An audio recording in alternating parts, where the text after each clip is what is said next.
عشقم. زینب عشقم گفت. کی باشد عشقش؟ نمیدانم. با فکرم در گرمانه قطعی کدام بچه میگشت است همون را میگه. به من دخل ندارد، حیات شخصیش است. عشق این دختر کی باشده؟ اگر فهمیدن خواهی میگویم زبید. به من نگو، فهمیدی؟ چی گفتن میخوای مراد؟ یا اینکه تو هم میخوای فهمی که خانم زینب کی را عشقم گفته میخوای؟ آخر به من چی؟ مراد عصبا ما ویران کردی. چرا این را به من میگویی؟ رو به دوست داشته این دختر بگو. آخر در حیرتم. این بچه دختر دوست داشته نداره. این دختر دوست داشته نداره. ما را فهمیدی مراد؟ دارد. دوست داشتم. انا شنیدی؟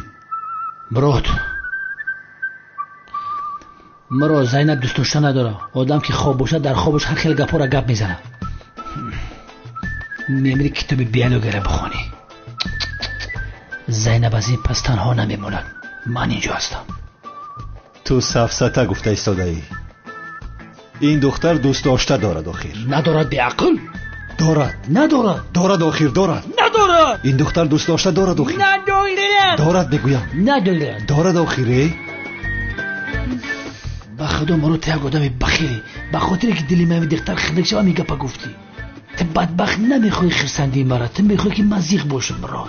تنها به خاطر آنی که تو زیغ نشوی میگویم. گوش کن، من انیق باوری دارم که این دختر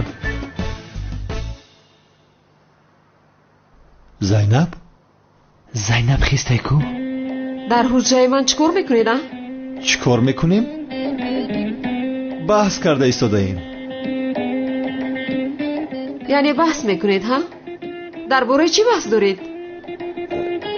وای درباره چی؟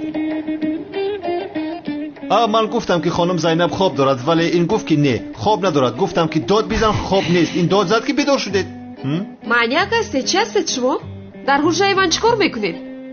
او دروغ میگه زینب. من تماما گناهگار نیستم. اول تو در اومدی به حجره. بحث رو نه تو سر کردی نه من. بحث رو خانم زینب سر کرد. ها من در خوابم بحث کردم. همین خیل. تو چی ها گفته ایستاده ای؟ لطفاً اینقدر عصبی نشوید. خوابتون رو ادامه دهید. مرحمت. از کجا مرا دیگر خوب میبرد؟ آخر هر دوی شما چیکار میکنید در حجره من؟ خانم زینب مگر فراموش کرده ما محافظ تو هستیم. حضور وظیفه ما رو به جا آورده ایستاده. زود از حجره بروید. در حال از حجره بروید. زینب ما بیستم. دفع شوید. زبید، معلوم است که خانم زینب در خوابش مرا دیده است. آی چه خیلی تر دیده است بدبخت. 100% مرا در خوابش دیده است. حالا هم همینجا هستید؟ ها با ما چی خواب دیده است؟ بیا برایم زبید. رفتیم. خواب دیدن گیرد.